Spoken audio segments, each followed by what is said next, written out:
gives me 1,250. Towards the becoming of your higher self. Job's not finished.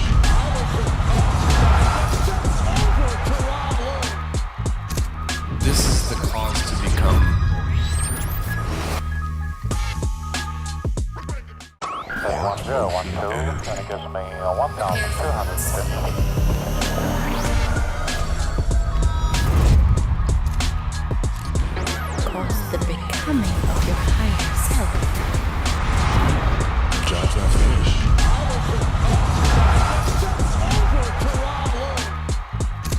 This is the cause to become.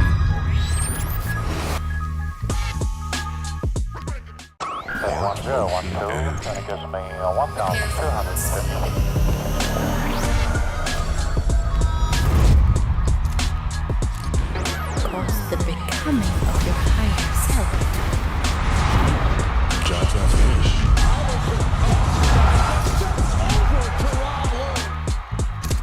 This is the cause to become.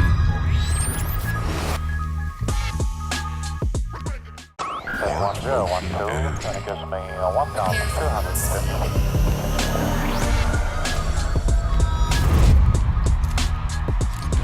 Towards the becoming of your higher self.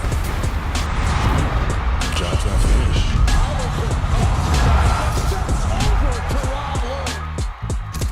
This is the cause to become. And welcome, ladies and gentlemen, to the Elijah Robert-Mahdi Soto show live stream here. I don't know what we're doing, but we're doing it. But I know what we're doing. I need to really actually just come up with a better name for everything so you guys kind of, can compartmentalize and understand. But this is me. This is my real, honest, live thoughts here. And I want to be able to bring this to you. Let's, create, we need to have longer form discussions about certain things. I like to be able to be on social media, on some of the, more short form apps, or even the post, even the Twitter, even threads. I can give takes and have funny things, have commentary, be able to communicate with you guys a little bit. But when it's long form, when we actually get to sit down and have a conversation like this a little bit more and go over things in real time, I think that's when we get to, one, connect. You guys get to know, who I am. And also we get to really unpack things and get to the heart of the heart of the issues here, and like make sure we realize, like, hey, we have like mostly common ground. Let's hash out like our paths forward in a positive way. And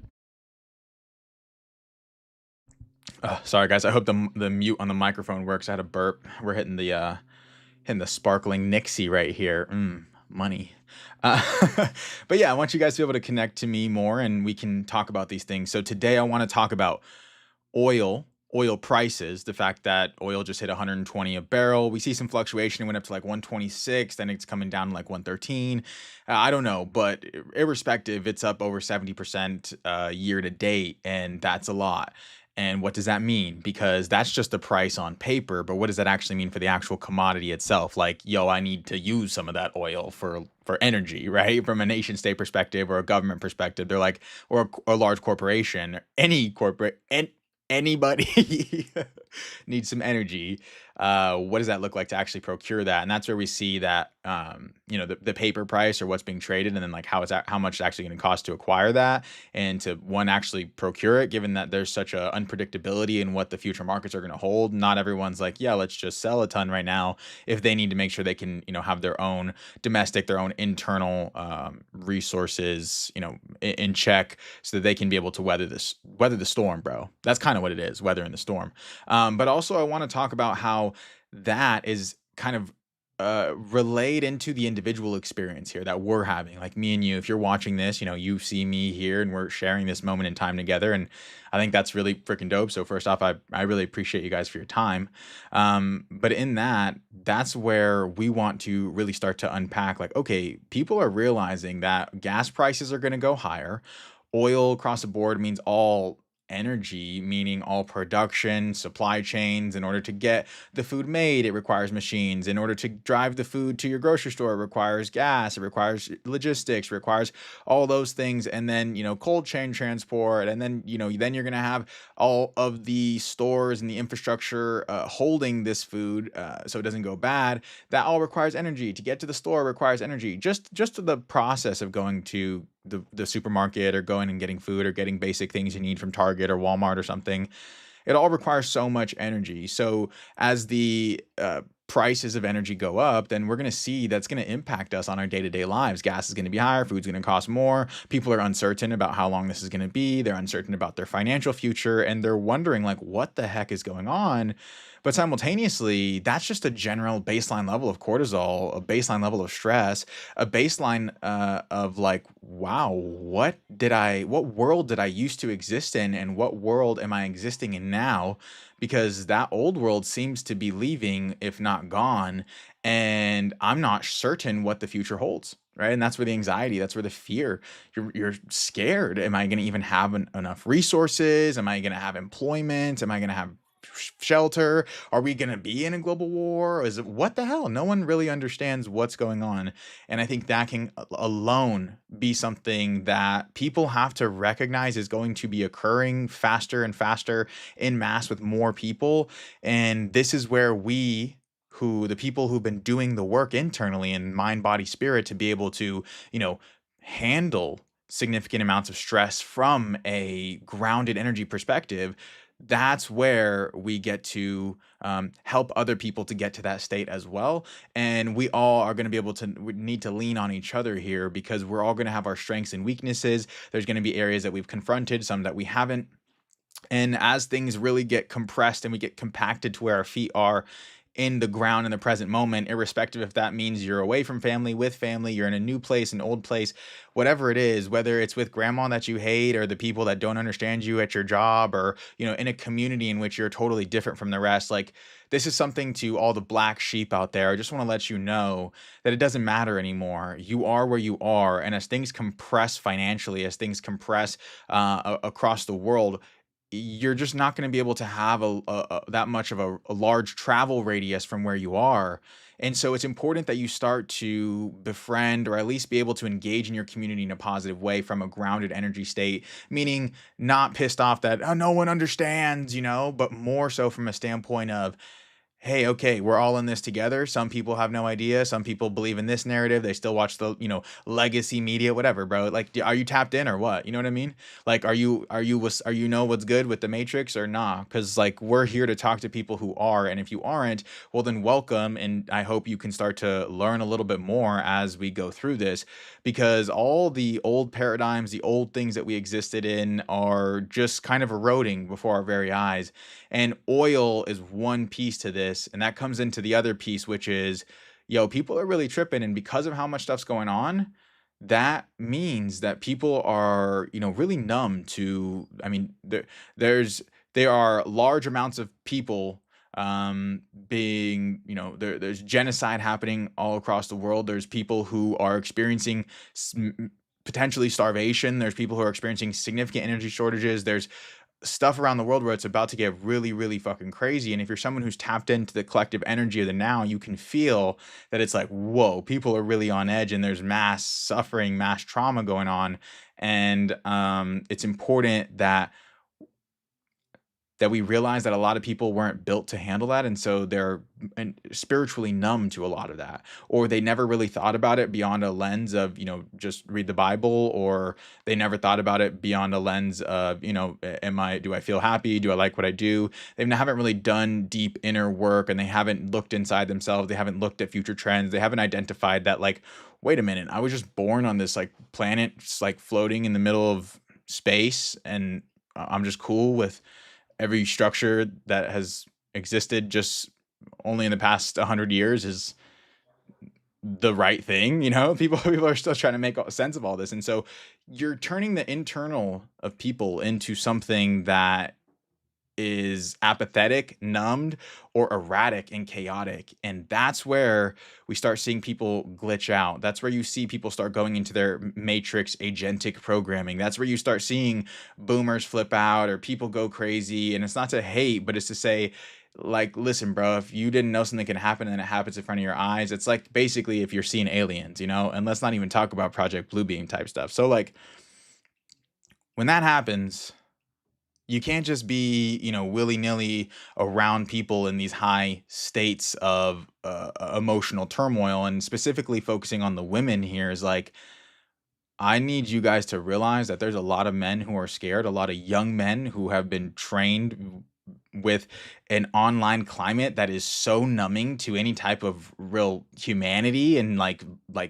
love and kindness, because everyone's hearts are broken because we were losing the world that we thought was. We were losing purpose and hope. And so in order to stay existing in that, you become apathetic to some degree.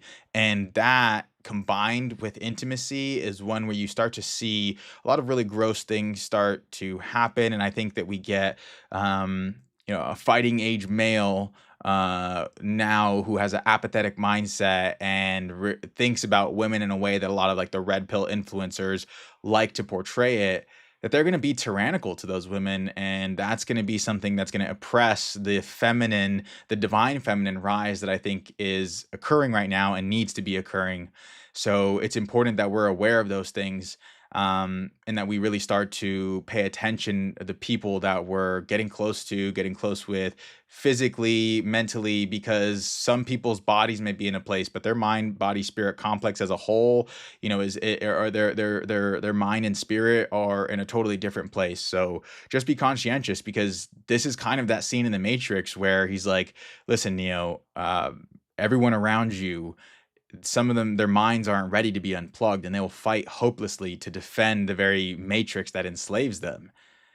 And this is that moment, because even though they may be your friends or family or cool people around you, yes, love them, show compassion, but recognize that there is a level of, some people can just short circuit with so much cognitive dissonance that, you know, they could really lash out at the truth tellers around them.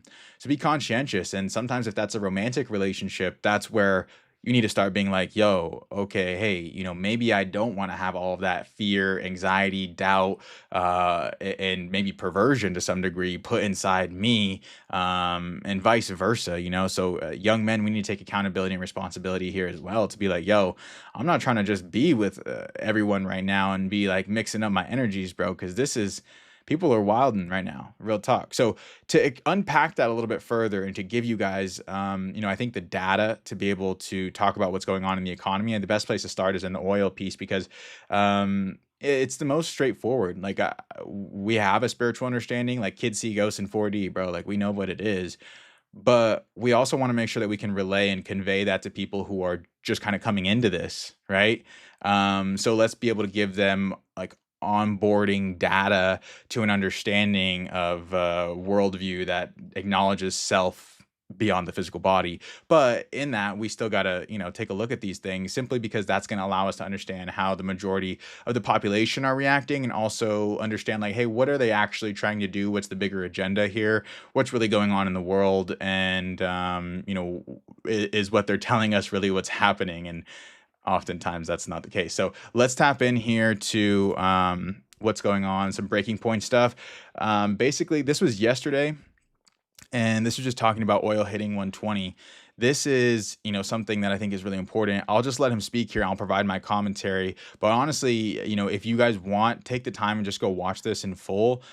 Breaking points, obviously, you know, there's some commentators on breaking points, I'm not going to say who, that I think are garbage, and some that are really, really good. And then obviously that everyone has moments, good moments, bad moments, but across the board, this is a decent data point to be able to start to collect information. Again, we're observers, we're collecting data here on all of this. So yeah, take a look at this and let's see what's up here. Joining us now is our great friend of the show, Roy Johnson. He is the founder and editor of Commodity Context on Substack, which we'll have a link down in the description. Thank you so much for joining us, Roy. We appreciate it. Thanks for having me. Good morning, guys. Good morning. So, Rory, big news yesterday. Let's put it up here on the screen from the Financial Times. Oil topped some $120 as Trump signaled an extended Hormuz standoff. As I understand it, that is down more this morning, more as a result of contracts expiring. But these two things still put oil at a very, very high price relative to where they were, obviously, before the war started, but even where the ceasefire is. What are we seeing right now in the oil markets, and what can the world begin to expect? Yeah, so before that sell-off you mentioned this morning, and again, on the last day of Brent's contract expiry, so these are the monthly contracts that roll off at the end of every month, you get a lot of volatility in the last day of the contract, and today's that day. So we're getting a lot of that volatility to the downside because we got a lot of it to the upside yesterday. Overnight, we saw Brent prompt futures contracts rise to above $125 a barrel. And I think even more importantly, that was for June. Even more importantly, July rose above 113. And I think it's actually that July contract that's about to become the front of the curve and is even more important. I think this, what's going on? The same thing that's been going on for 2 months. The Strait of Hormuz remains closed. We are now down more than 600 million barrels of unproduced oil to date. At this stage, guaranteeing at least a 1 billion barrel hit to global supply for the year. And I think the price is just finally beginning to reflect that. I think, as you noted there, in addition to this, there have been comments and reporting on the White House's thinking that maybe just another 2 months of blockade on Iran would weaken their position and make them more amenable to compromise. But, sure, it might make Iran more compliant. It's going to make the rest of the world far more desperate as well. Can we put C3 up on the screen? This was your analysis from yesterday that I want you to explain to us. You said, there she goes. U.S. commercial petroleum inventories fell by a headline 17 million barrels, plus another 7.1 million barrels of SPR crude draws, 13 of what is that? MMBBL? What is that? Million barrels. Okay, million barrels, total crude draw. Anyway, explain to us why this was significant to you, what you're seeing in these numbers. Yeah, so one of the things that's been weird about the crisis so far, and I think has stunted the oil market's ability or kind of... I think that's a really big point here is the facts of the matter come down to commodities. And to explain commodities, not that I'm ChatGPT or Claude, it's just real shit, like things that you can touch and hold and you actually need, like food and like oil and like metal, like real shit, like the things that are actually real, because things like things like this, bro. This is paper, bro. I'm just keeping it a buck, so that it's important that these are the volume and the amount that we have of our commodities and where that's going and how that trade and overall, like, get it on the boat, get the boat to the place, unload the boat, get the things off the boat to the places that need it so that you can like put gas in your car. That's the backbone of all of this, and that's really what matters. So like, this is important to pay attention to, even if you don't know any of this stuff, even if you don't trade in the markets, just so you are able to understand, like, hey, are the people that are speaking to me telling me the truth? Because you could just find the truth. So I'll let you guys keep listening here.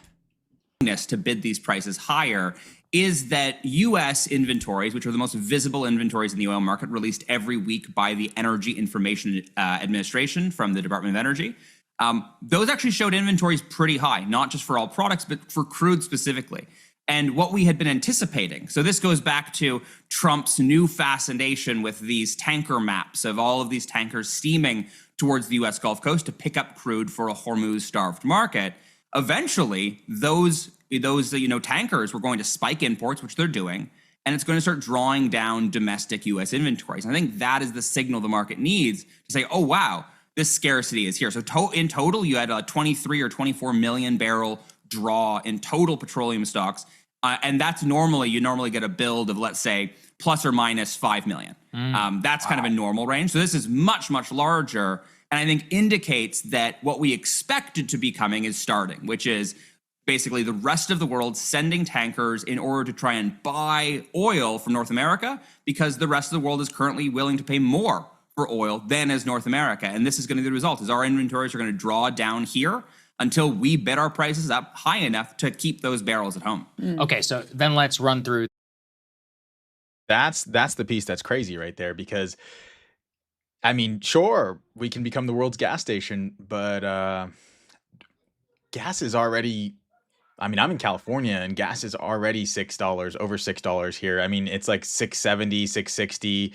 I mean, you know, and that is something where as we start to draw down our total supply, that's wild. But the reason we're doing that is because you can sell it at a higher price in foreign markets. So obviously, would you want to sell your items at a higher price or a lower price? And if you have to do it in the domestic price, you're gonna lose money. You're gonna leave money on the table. So that oil is gonna want to leave. But we're gonna have to ensure that there's a certain amount here domestically for our domestic needs.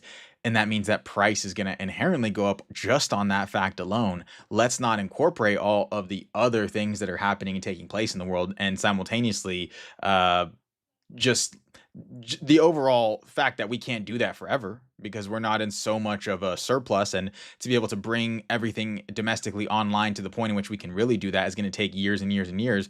So inherently this is a rate limiting problem here. How long do we have? And in that meantime, while we are filling the gap, it's going to get more expensive for Americans for sure. So keep listening so you can understand the real world impacts of these things.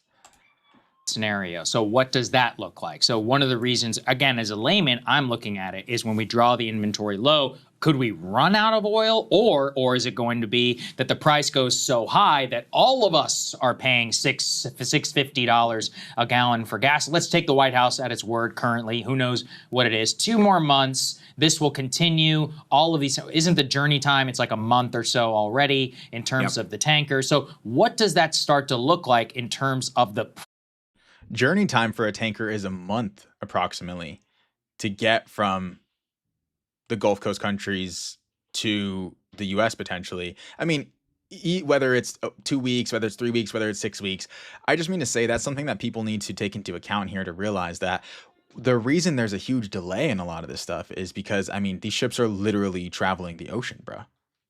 And they have like a lot of material on them. They are mega tankers.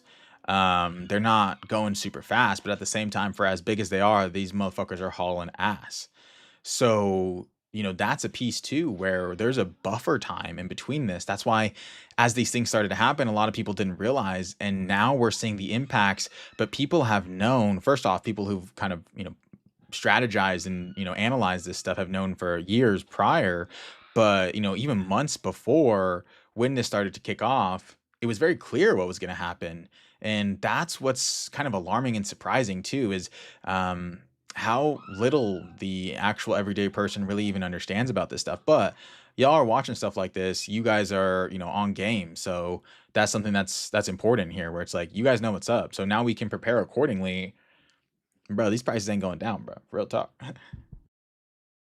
price physically for everybody, with, as you have very well educated us, it's about the refined products for the things that we actually use. Yeah, so that's exactly right. So I don't think the United States is going to run out of oil. And again, people are like, oh, Rory, well, where's zero on that chart that you showed? Zero is not really a relevant number, because if we got to zero, we and the rest of the oil market is already basically dead. So we basically need to stop inventories from drawing down too much, because you have operational minimums. The whole idea of the oil market is it's this giant flowing chemistry set. And the flowing aspect is important. It needs to keep flowing every day at roughly the same rate. These stocks are there to basically even out the natural imbalances between production and consumption. When you don't have them, you get into much tighter, spikier markets, which, the deeper we go. Yeah, the fact that that's another piece that's very important is understanding that this whole global energy trade, these, like, once you tap the ground for oil, obviously it's a complicated process. People who are oil experts and like work in the oil fields and do this, like, they know more. But I'm just saying, think about it logically. Nothing gets past your own reason and logic as a person. Like, nothing gets past your own reason and logic as a human being. You can think critically and you can assess, like, hey, does that make sense? Once you tap the ground and you have this black gushing stuff spewing up out of the ground, and you're funneling that in through pipes to be able to then have it, go through refining processes to some degree, going into distribution, then getting it into a barrel that's nice and neatly packaged to be able to transport. That's something that requires, constant pressure and flow, and these tanks have to be pressurized and all these valve systems. So, like, what do you mean just stop them? Just turn it off? I mean, where does it go? Where, these are things where, people only have a certain amount of storage before then they have to, start shutting supplies. And, a big part of what people know is that you can't just turn it off. Like, once you start peeing, bro, like, once you start have something going, like, it's hard to just cut it off. Like, this is a flow. So, it's all working to be able to have, and combined with the just-in-time system where everything arrives perfectly as needed in these refining processes and steps all the way to get to the end consumer products. This is throwing a big giant wrench in this chemistry set, right? Because that's what's occurring. Like, we have to realize that.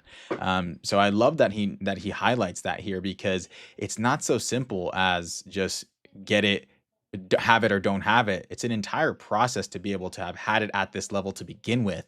And that's why our current world infrastructure and system and society as we know it it's fragile, bro. It's fragile. And it's inherently, that's why there's a lot of beauty in it as well, as much as there is a lot of destruction. And so just take note of that and recognize that the life that we're living has a lot of really beautiful, nice things that are secured by dudes who are literally sailing ships around the world with like black sludge in barrels. So basically a lack of liquidity in kind of the pricing for those barrels. So my expectation is that we're going to keep drawing down North American barrels until prices rise. But given that North America is wealthy and has a relatively low price sensitivity for our demand for petroleum products, I have no doubt that North Americans will be able to pay the prices that will keep those barrels there. But I think this is kind of a narrative check. The president had become obsessed with this idea that U.S. energy dominance, the United States was going to be a net beneficiary of Hormuz being closed and the spike in energy prices. And he only saw it through the lens of export increases, which, again, we know that Trump is obsessed with terms of trade. So that is his first pass at this. But the only way that you get a spike in exports is by, it puts upward pressure on prices. So, yes, it's going to help. Maybe it's going to help on an offset on GDP for the shock. But the vast majority of voters do not produce oil. They consume oil. And again, it's very important to remember that this is an election year. Yeah, great point. Yeah, if you're an oil executive, the landscape may look pretty good. If you're someone who's just trying to fill up your tank at the pump or pay prices at the grocery store, the landscape is very, very different. Put C2 up on the screen. What can we say, Rory, about the Iranian oil industry? Because the whole bet here is that, very quickly Iran is going to run out of storage. They're going to have to shut down. Bruh, to think that the country that has like prepped for this and pretty much, doesn't have, they're known for oil, and that's a big part of their economy for sure. It's not the only part compared to other countries in the area, but I mean, come on, bro. To think they haven't prepared is a little silly, and to think that you're going to just siege them into destroying their oils. First off, you threaten to destroy their entire civilization. I mean, at this point, that's kind of what they're thinking, so they're planned for Mad Max style, dog. So I don't know what this is about. Their oil production that is going to be damaging to those oil wells. That is the calculus that Trump is engaged in here, to think that this is going to be devastating to them, that it's going to cause them to capitulate, going to cause them to cave imminently within weeks is what, the White House has been floating. What do we actually know here about the realities for Iran? Yeah, so I think it's important to kind of walk through the causal chain here. So up until the blockade, Iran was still basically exporting its oil at full tilt and benefiting from the gangbuster kind of rise in oil prices. So it was getting windfall profits. So that was obviously not great from the perspective of trying to build pressure on Iran. So the first step was to blockade their exports. So now they're not going to be earning money on Bro, they basically got to charge a toll and make cash off of the higher prices. That was really hurt them, bro. They really stuck it to. That's tough, bro.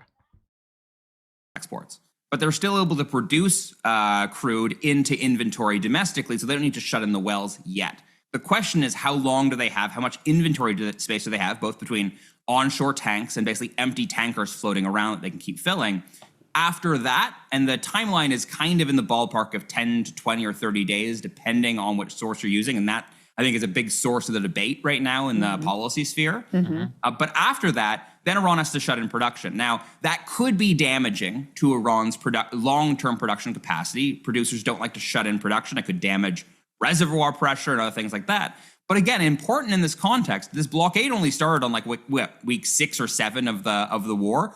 After already the rest of the Gulf had been forced to shut in 13 million barrels a day of production, more than kind of 6 or 7-fold what Iran would need to shut in. And that's been shut in for, at this stage, almost 2 months. So there's a little bit of a timing mismatch here as well. Like, maybe this would have been more effective if the Trump administration had started the blockade immediately. Right. But at this stage, if we're thinking about, how much patience Iran could have with this kind of economic harm, the rest of the Gulf has been dealing with it much, much longer. Right. So I think there's an important issue here on scale as well. And basically, before going underwater, Iran got to take a couple of clearing breaths and take a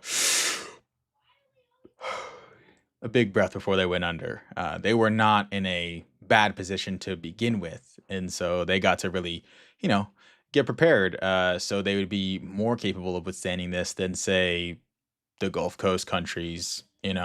That's tough, like all of the civilizations and the countries and the people and whatever they're called, because honestly, it's kind of weird how you really define them. But the countries where it's just oil, bro, they've been getting slammed for a minute here, and they didn't really have a say. So it's tough. It's important to remember that Iran has, the most sanctioned country in history for decades and decades now. They're used to economic pressure like this. In fact, the IRGC often relishes in that kind of like rally around the flag and kind of look at the great Satan and what they're doing to us. But the United States and the rest of the global economy is not going to be as comfortable with kind of another 2 months of this. Because if we get through to, summer driving season, if we get through to June and Hormuz is still not open, we're going to have inventories at deeply precarious levels. And my fair value models are showing that we could be upwards of $180, $200 a barrel by the end of June if Hormuz remains closed and we don't get additional policy action. Bruh, 180, 200. Bruh, I don't even know what that means. What does that mean for how much that costs for a barrel? And what does that mean for how much oil or how much gas prices are going to be? Let alone jet fuel prices. Already Spirit Airlines is Spirit Airlines is like out, bro. Already. Wild. Isn't that wild? And I say this not to like cause alarm. If anything, what's happening is all of the things in which real ones who've already made it out the mud, like it's just like, hey, welcome to the playing field, my boy. Like we good. But a lot of people who have been living in this like fake propped up world and don't really understand what it's about. And not to say that, that the majority of Americans in general already have a baseline, experience that's better than the majority of the world. But on a relative basis in America, people are really about to, be humbled in a lot of ways. So listen, I hope you've been nice. Okay. A lot of the general middle class, upper middle class people, I hope you've been nice to the people in your community because they're about to be your peoples. It's going to get tough. So. let's say, yet more SPR releases or strategic petroleum releases, which I think would be my base case if this lasted that long. Right, that's a great point. All right, C5 as well. This was Galibaf from Iran. Seems to, he might be reading your own feed. He says, 3 days in, no wells have exploded. We could extend to 30 and live stream the well here. That was the kind of junk advice the U.S. admin gets from people like Bessent, who pushed the blockade theory and cranked oil up to 120. Next stop, 140. The issue isn't the theory, it's the mindset. So they seem very tapped in to this logic, Rory, and they are denying exactly what the U.S. is claiming, and really, I think, showing some of the analysis that you just laid out about their ability to survive this. So do you believe, Gabi, some of its propaganda? How much of this are we supposed to believe? Yeah, I mean, certainly, Galibaf's kind of comments here are bravado, are kind of, extraordinarily online bravado, I should note, which is, I think, an ongoing meme of this war. But I think he's there's a kernel of truth here. Yes, bruh. The extraordinarily online bravado is absolutely something that needs to be addressed, because a lot of you guys got them trigger fingers, you got them trigger fingers just ready, like you really bout it. But I'm not trying to like call out anyone per se, but make sure you recognize that even though it is real people who are in positions of power, or maybe in corporations, maybe they're people of influence, maybe they're people with a lot of followers that hold big platforms, political office, whatever it is, when they're online, it's still online. Like, bro, that's still through a screen. So a lot of people come at you with a lot of smoke, and just recognize, like, real ones have trouble sometimes with the online space, because they're like, what, bro, what you say, what's up, But then we got to remember, like, oh, bro, these people are not real. They're fake. And they're just trolling, and they're just, just saying things to rage bait. And that's exactly what they're trying to do. So remember, take a step back and just observe the screen as an extra piece of data. It's like a heads up display piping you into an understanding of the world. But at the end of the day, what matters is your eyes, your real eyes, and your real logic and reason, and your real emotions and feelings, and being able to discern and choose. Because if people are telling you things and you're like, nah, that ain't it, chief, then nah, that ain't it, chief, and hold that and stay true to that. So if you're a real one, you got to hold it down right here for real, because that extremely online bravado is a thing. And I think that the Trump administration is overconfident on this point. They basically got this idea in their head that combined between the, quote, $500 million a day that Iran's losing from the blockade, and now they're going to be, all of their wells are going to explode if they can't get the oil out. Like, this is all pretty junk science.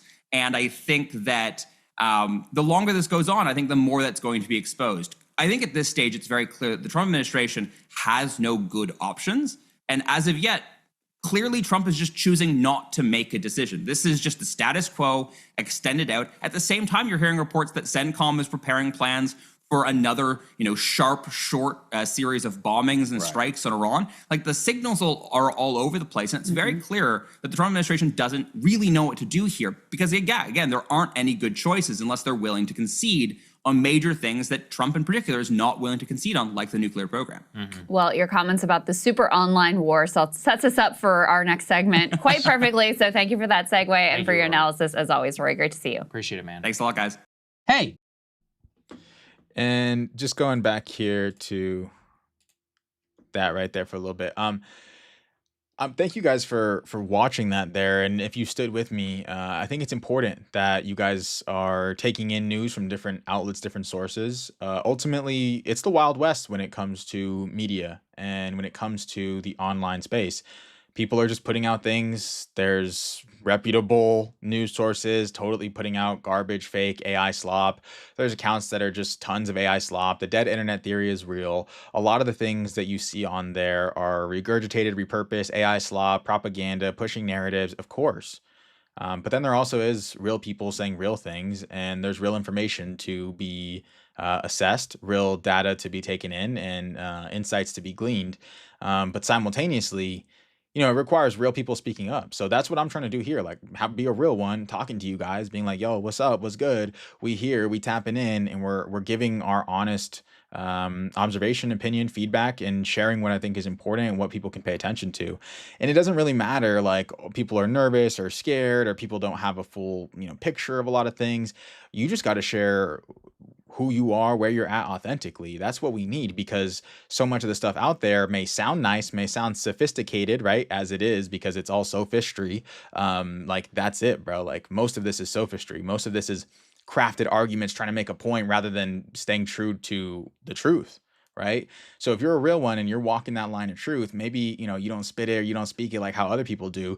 That's fine. You just got to say it how you say it. Do you, boo boo? Listen, do you, be real. And that's what's going to win, because we have to, no matter what, people looking in at me and this, what we have going on here, they shouldn't take this all at face value. They should allow it to, be something that they understand, and then make their own opinions. That's the most important thing, because I'm just a reflection to you. If you're hearing me, then you're somehow, this data is in your sphere for a reason. So we're all leveling up in our own different ways here, and it's important that we recognize that. But that brings me to the more kind of that's kind of what's going on in the world from a geopolitics standpoint. But then it comes down to the individual here and who we are, like the person watching this on your phone or wherever. Right here, this is where it comes down to understanding like who we are internally, our spirit, our mind, and how that is within this body that we have. And that is where I think there's a significant portion of the population who is being psychologically traumatized, in whether it's to submission, whether it's into apathy, people just tapping out, experiencing like, yo, there is way too much bad stuff in the world going on. Everything's a psyop, everything's propaganda, everything's fake. And they just quit, and they stop having emotional responses to things, and they start seeing, footage of what's happening in Lebanon, and they're like, whatever. And you're like, bro, like, no, that's real. But simultaneously, we have to pay attention to our communities as well. And when we're so fatigued, it's hard for us to be able to even show up in our communities, let alone showing up for ourselves, let alone showing up for our families, for our loved ones. It's important to be able to, recognize that there's an emotional, energetic toll and tax that comes with being engaging with such dystopian realities that are our reality and actuality. So taking that into mind, I think that there's a lot of young men, because we're so chronically online, given that the world around us is pretty bleak, they're taking in all this stuff, and that's really destroying any semblance of like a humanity left in a lot of people. And we see people, and you can see it. There's like these eyes in which they kind of they're it's not glossed. There's the gloss and the glaze, but there's also an eye that's kind of like already broken. The spirit inside of them is broken. Some people would call it NPCs, but I think there's even a deeper layer to it, where some of these people are basically developing more psychopathic, sociopathic, and narcissistic traits, and not in like I'm a therapy guy. No, just more like people are genuinely not having much introspection, not really feeling their emotions as much, and just being oriented in a more material reality and existence. And so, well, what do you do in this world? You want to aggregate resources. Basically, you want to get money at all costs. And that's where we see people start acting in really selfish, non-community based, non-human ways. It's very self-serving. And people are, going to be greedy and envious and jealous and lustful, and they're going to want to be able to do things that are all self-gratifying. When you're experiencing a world that's so bleak, and people realize like it might all be hopeless, or they come to that understanding for a little bit of time, they're going to be in a place in which they're like, dang, this is nothing really matters. So they're just going to be hedonistic. And I think that is an archetype in young men that especially young women need to be careful of right now. And it sets it makes it so that I kind of lay out what is happening when it comes to this information war that is a psychological war that is leading us into a spiritual war, because whatever we hold in our mind is what our reality becomes, right? And that's the piece where when they start to play out what thought forms you're holding in your mind, they're able to control from a spiritual energetic harvesting piece kind of what's going on. And so that's the part that I think is important to address once we take in the real, the more material, objective facts of the world, and then say, okay, hey, things are shifting, things are changing, people are about to be glitching out, people's mind, body, spirit complexes are about to be pressed. We need to start to be protective of our energy and start to recognize that some people are being activated as agents in the matrix here, because they're not ready to let go of these paradigms, or they don't even know what that means. The concept of walking on water is scary, but I mean, walking in full faith is a teaching here in which you hold in your mind, it to be as such, and that full belief is then what you choose to do is kind of that step that materializes under each footstep that you take in an uncertain future. And I think Banksy just released a painting in which he showed there was, a man in a suit walking off of a ledge, and he was blinded by a flag that was covering his face. And I think that's the concept of the nation state, and a lot of these old ideas that we held in our minds are really blinding us to where we're stewarding humanity for the future altogether. And that's a big piece here that we need to take into consideration. And humanity implies mind, body, spirits of all people and the greater collective of us as well.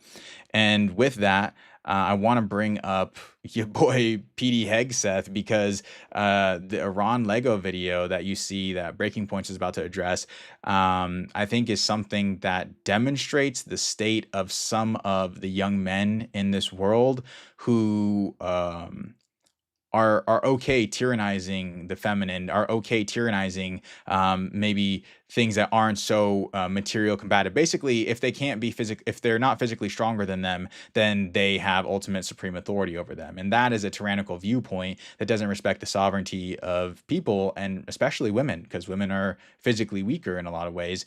But the biggest piece is, from a spiritual standpoint, we need to encourage the women to speak up, because the women are the ones who have the children, and the children are the ones who are inheriting this future that we're creating in our present reality right now. And they're the ones who are the most concerned, because they are like, yo, resources, sovereignty, freedom, these are big things when it comes to raising kids, because you have to think about the next 80 to 100 years, right? So in thinking about that, I think a lot of our women right now are in a place in which they should really be careful, because there's a lot of men and a lot of people in general who are exhibiting psychopathic, sociopathic tendencies because of how numb they are to the current state of the world. And that's causing them, when they engage in relationships with others, to be someone that's going to tyrannize, to imbue someone with fear, anxiety, doubt, shame, and be someone that's kind of like vomiting and espousing negativity from a standpoint of maybe physical words, physical violence, but also from an energetic standpoint as well. And the most, intimate level of energetic exchange is, sex when you're with someone. So like when you're with someone who is in this state of high anxiety, high cortisol, fear, shame, and maybe even perversion because of the things that they're exploring online, it's something where you need to take into account, like, yo, what am I letting into my energy space like that? And if you are a woman who understands that kind of queen energy, understands that divine aspect, and how you should be a channel for what we want to be pursuing in this world. Like, we want to protect youth, beauty, femininity, innocence, children, and the future, and inherently our earth, what gives us our resources. When we want to stand for that, you as a woman, and you want to stand for that, just recognize that it's important that you protect that energy, because a lot of the people that you may be letting in your space just in a casual basis don't really have that same energy, and then it's fucking up your vibe. So, if you high vibe, don't be fucking with the low vibe people. And I want to show this Lego video here of Pete Hegseth so you can understand like what the current leader of the US operations here is really like kind of the vibe and their energy. Let me go ahead and switch it over here. Yeah. All right, let's play this. By the way, these AI Lego videos have been cooking, bro. And I think this is one that's like real, bro. Like, we have a sycophantic, sociopathic, psychopathic, narcissistic person that is tyrannizing women at the helm of the US military type shit. And like, that's wild. So, I mean, this is all satire and comedy, but like, bro, watch. Yo, Pete Hegseth, this one's specially for you. You punk ass rapist bitch. straight from Iran. Tattoo covered clown with that cafe ink on your arm. Think you a crusader? Nah, just a drunk infidel in a fake uniform. Chain to kill all Muslims, wasted in the hotel lobby. Sexual assault settlement in Monterey. Blocked the door, took a phone, paid her off quiet, cause Me Too was on. Now you secretary? What a joke, bro. Cheated on wives, multiple affairs. Kids in the mix, family man, hell no. Handsy with women at Fox, drunk on the job. Your own team say, yo, this dude toxic. Couldn't even guard Biden's inauguration. Your own military said, next. Book called American Crusade, dreaming holy war. But reality check. You just a failed vet, turned TV clown, slipping on your own mess. Trump picked you cause you kissed the ring. But wait, funny part ain't coming. The dude you sucking up to for that secretary gig. Trump himself was Bill Clinton's top cocksucker, giving blue jobs back in the day. Real talk, you out here blowing for access, but he the original BJ queen.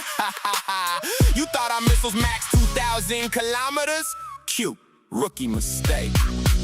We hitting the bow, worshiping Epstein Island crew, the ones who hurt the kids. Revenge for every American soul you and Trump's dirty crew oppressed and did. We taking payback for the girls you broke, the wives you broke, the Muslims you hate. Every victim screaming in the dark. Iran got you on the play. You threw everything at us, all your cards, all your might. We still operating on 10% power, laughing while you fight. We see everything, know every secret, every dirty Epstein link you hide. Where you least expected, in the shadows we ride, and no place to slide. This ain't full force, just a warm-up, Persian flow with the rap. Pete, you done roasted raw. Iran sending this heat, feel the math. Drop the mic, infidel clown, we coming. Bruh.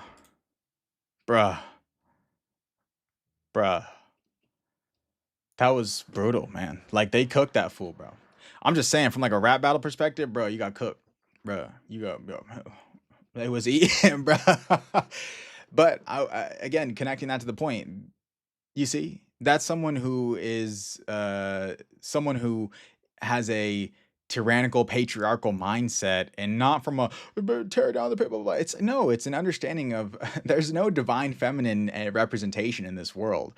Yet we all come from women, right? We all got our name from that's how it is. And so since we all come from women here, the fact that we're able to think that once you're developed and grown, because the first 10, 12 years of your life, you were entirely helpless and relied on a woman and a family protecting and providing for you. Now that you're grown, and then you can go and act in a way that's tyrannizing, in a way that's one of I don't know, what are the Lego video represent about Pete Hegseth and about this archetype of an individual here who is just purely for power, money, material pursuit, and is kind of abiding by the current system that we know is right.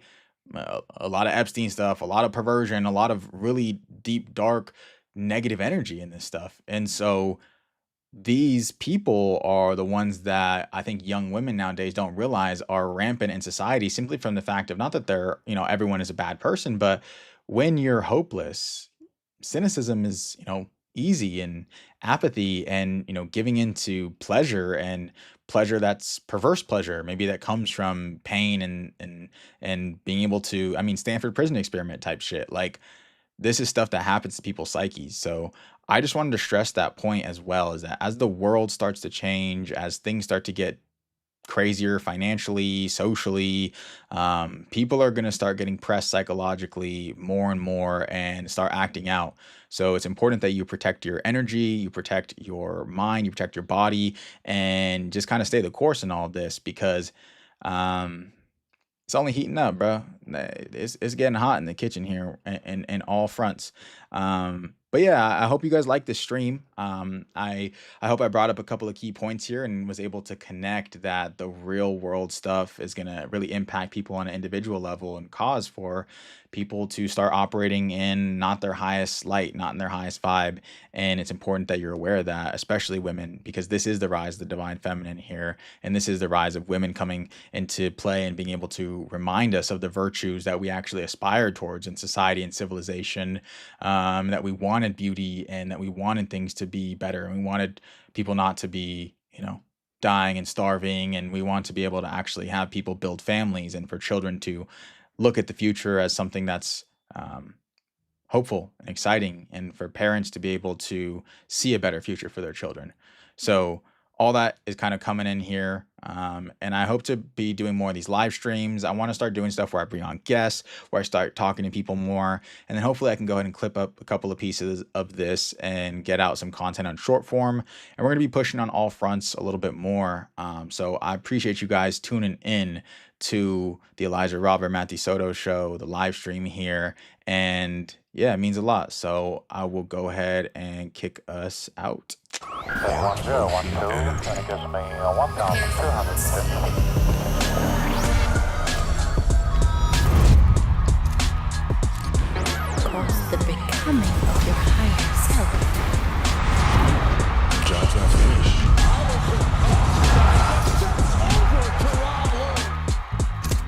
This is the cause to become.